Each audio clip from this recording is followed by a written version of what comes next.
is going on anyway?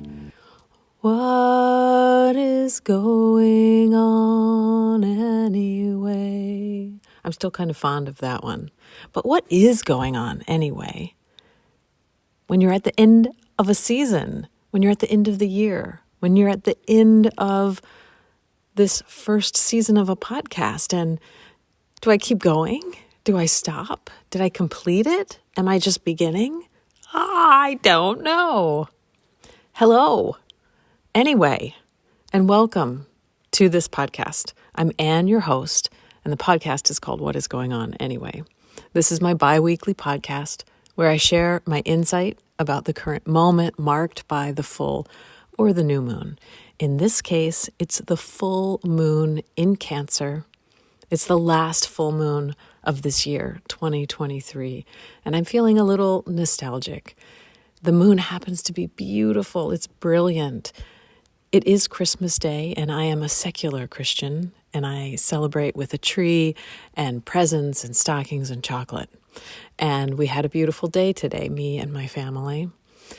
Right now, the moon is rising, and it's foggy out. It was above freezing today, but right now the temperature just went down below freezing, and I walked out here to the studio to do this recording, and the ground is just crunchy frozen, and the fog is kind of falling, and the hayfield is white with that frost reflecting the full moon that's coming in through clouds that are moving quickly across the surface.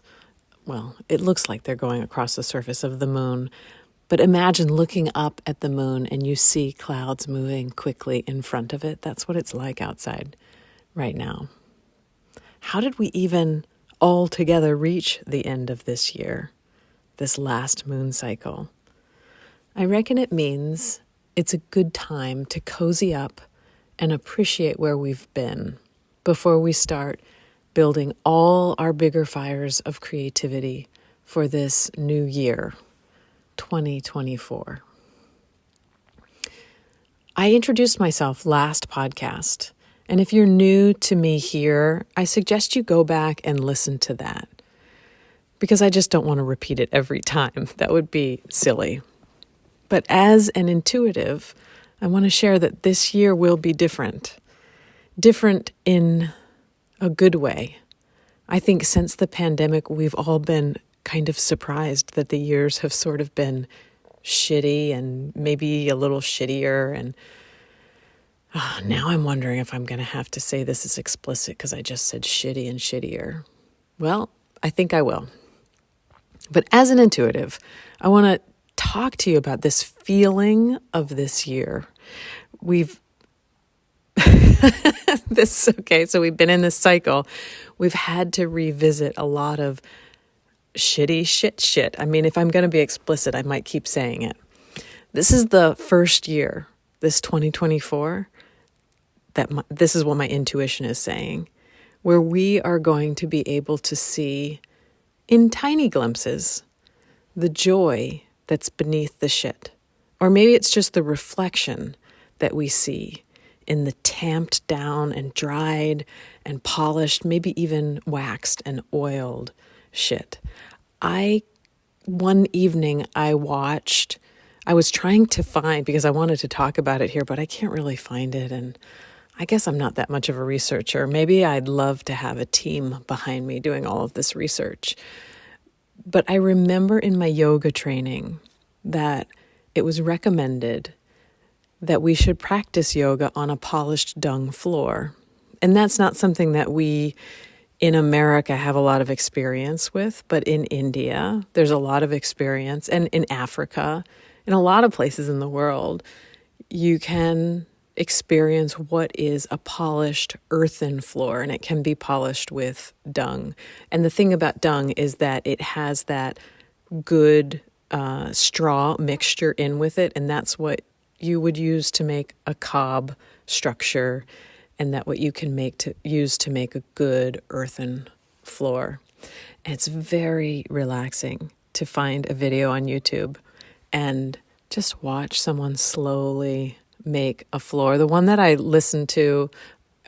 watched most recently was a polished earthen wall. And it ends up just so smooth, like a Dorodango clay ball.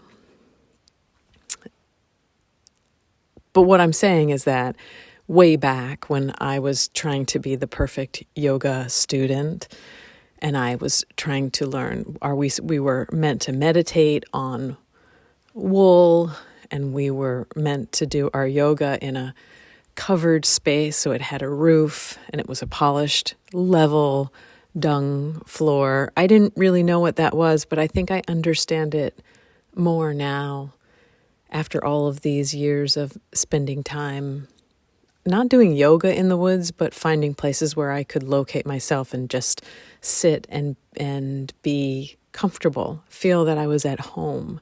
And that sense of being connected to right into an earthen floor gives you that really grounded sense of being stable.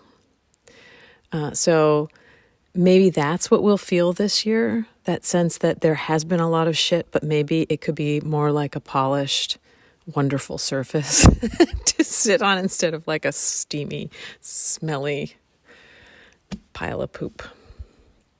So this is good news, right?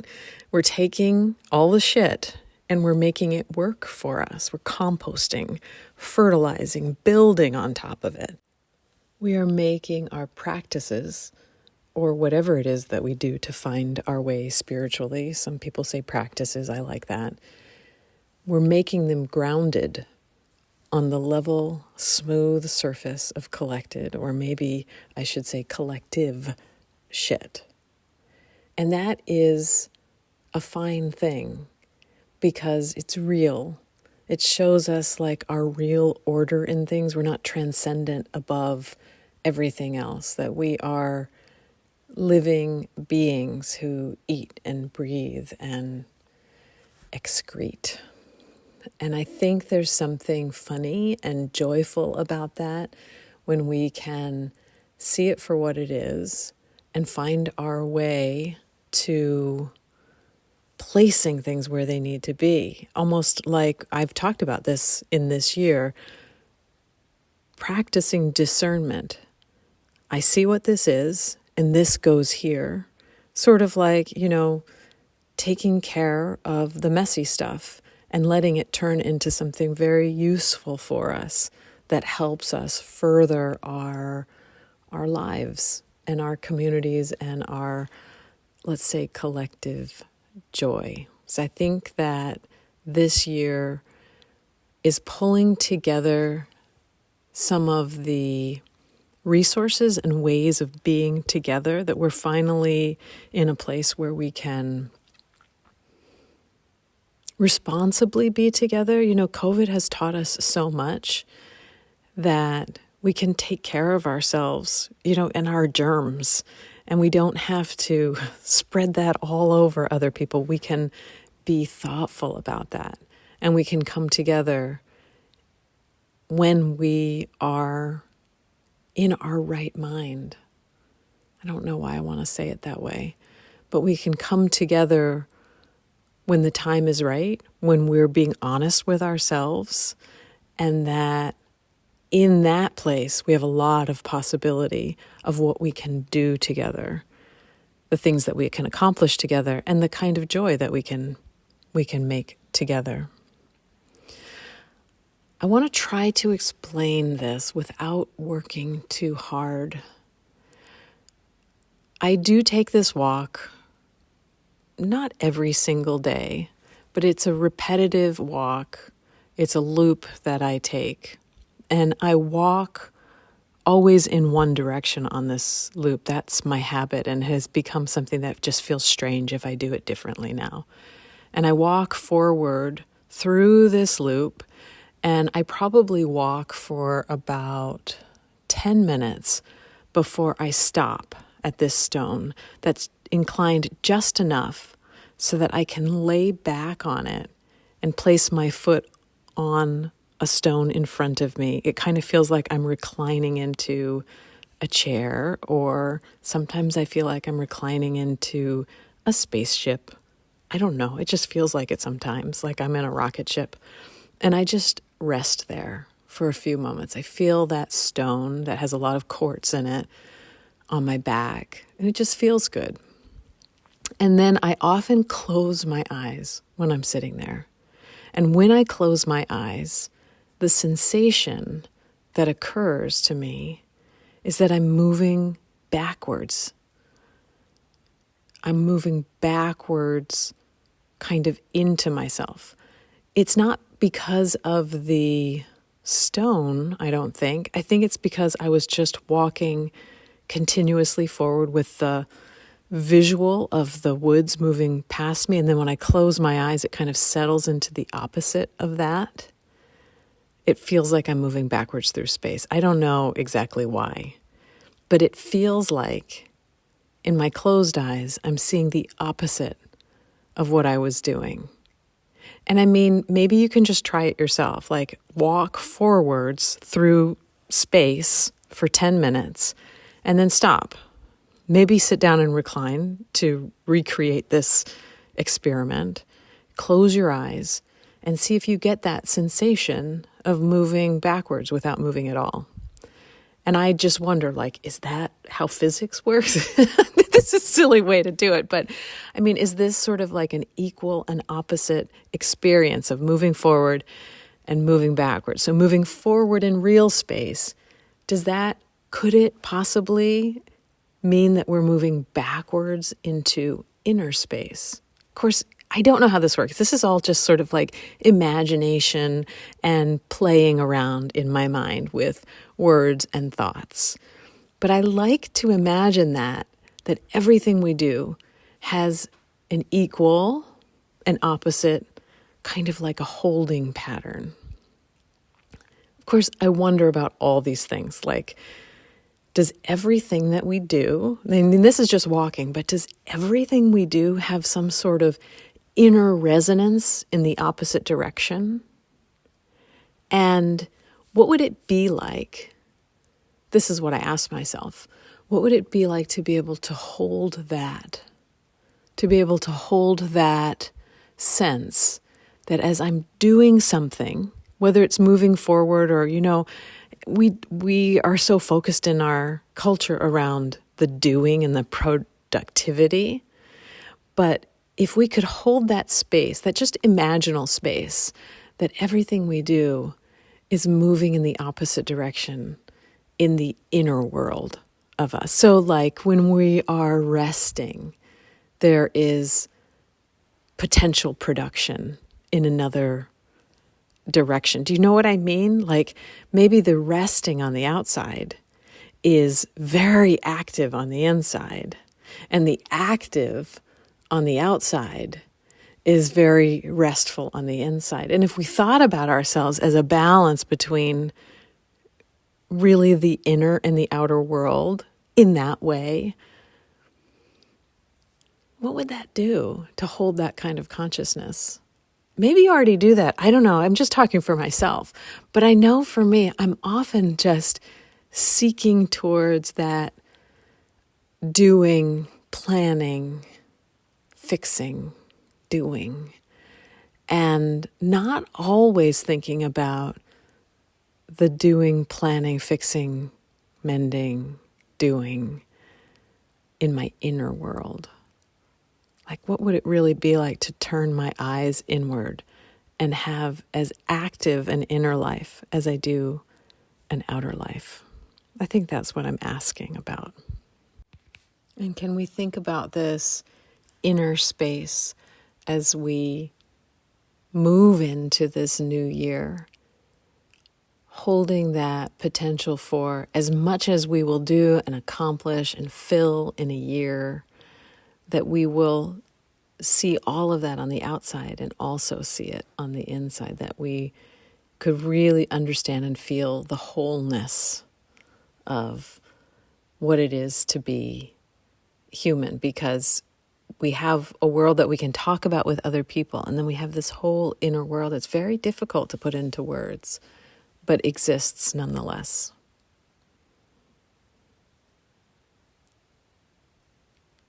I want to take a moment to think about this last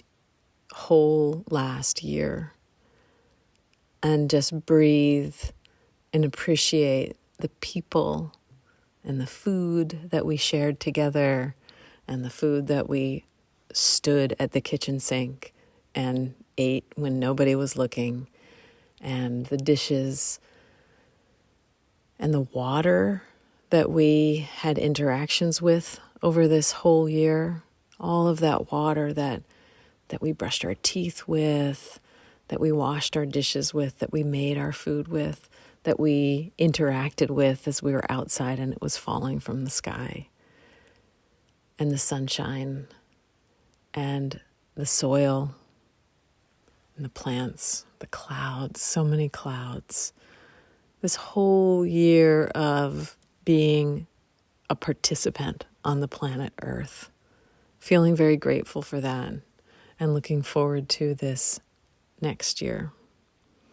And I think it's kind of fun to think about that there are people in this next year ahead of us that we haven't met yet and that will delight us. And we can't even imagine them yet. I will ask the I Ching for, I know that I always ask about this moon cycle, but I want to project a little bit more with this. I want to ask a little bit more of the oracle. So yes, dear oracle, what can we know about this full moon cycle, this last full moon that takes us through the end of the year into the new year? But I also want to know, what can we know about this new year that we can hold with anticipation about this year ahead, 2024? And so, dear oracle, what would you have us know about this? We get 11. It says flow, but I always know 11 as peace. The question to hold here: how will you work with this extraordinary potential? How can you channel the flow of energy to create harmony? Flow is a sign of the free and full potential of tremendous creative energy. That kind of gives me a little bit of chills, makes me feel like a little teary. What would we do with all this creative energy that we have?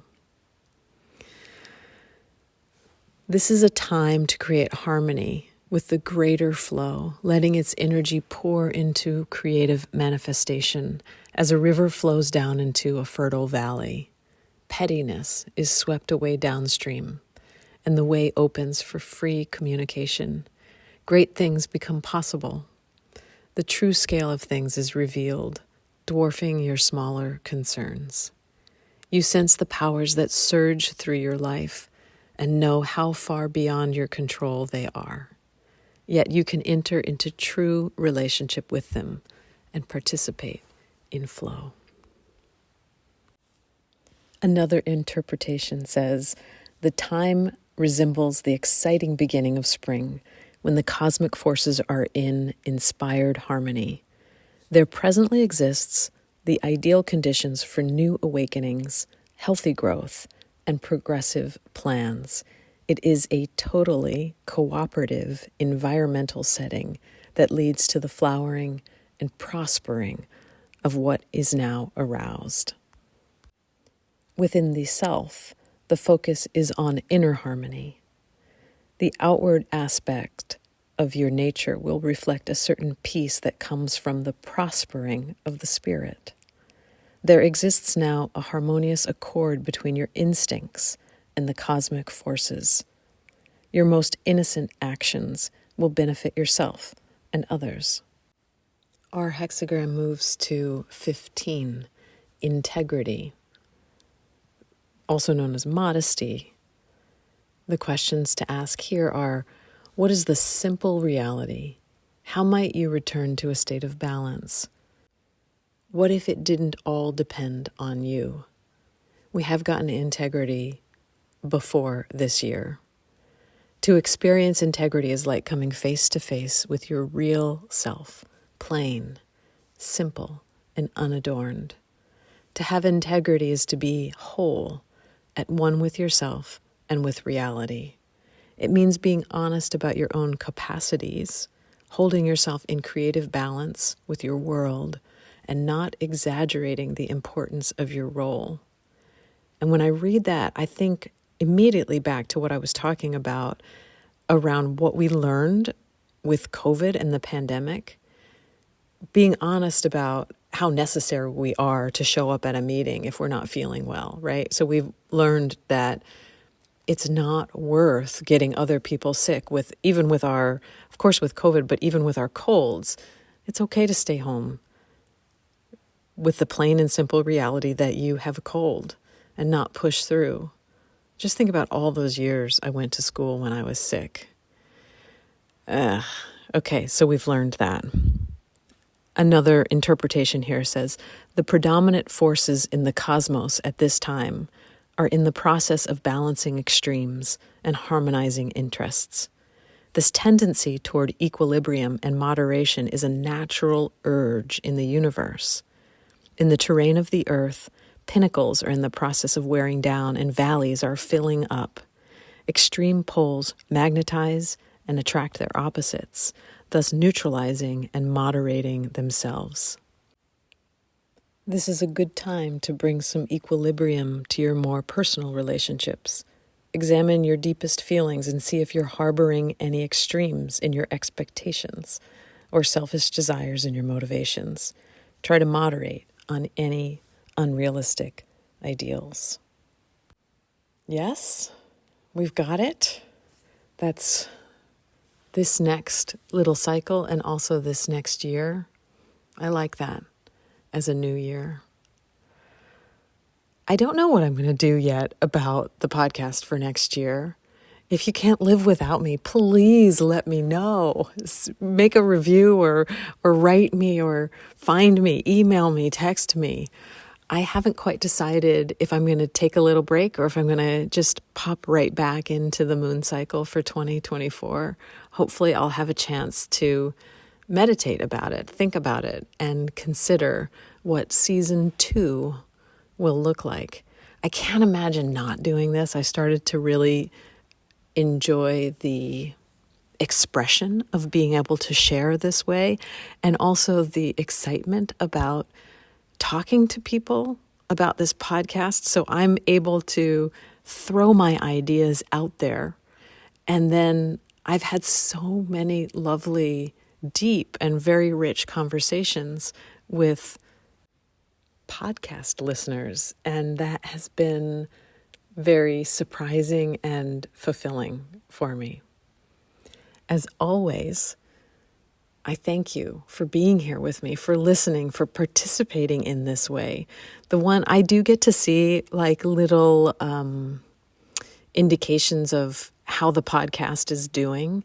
And so I can see if you've listened all the way through and it's not like I can't see who is listening all the way through. It's not, you're not being watched in that way.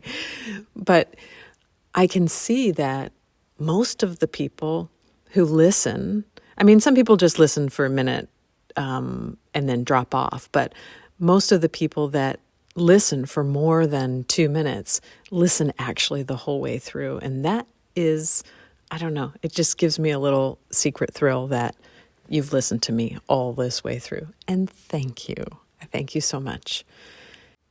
You can find out more information about me, Anne Headley, at annheadley.com. and see what kind of classes and offerings that if you're local to me. And as I go into 2024, I am looking forward to having some online classes as well. So even if you're not local to me, you might be able to join me there. As always, you can support me through Patreon. It's patreon.com/watermoonstudios. Thank you so much for being here, and stay tuned for whatever this podcast will be in 2024. I'm looking forward to seeing you then. Bye for now.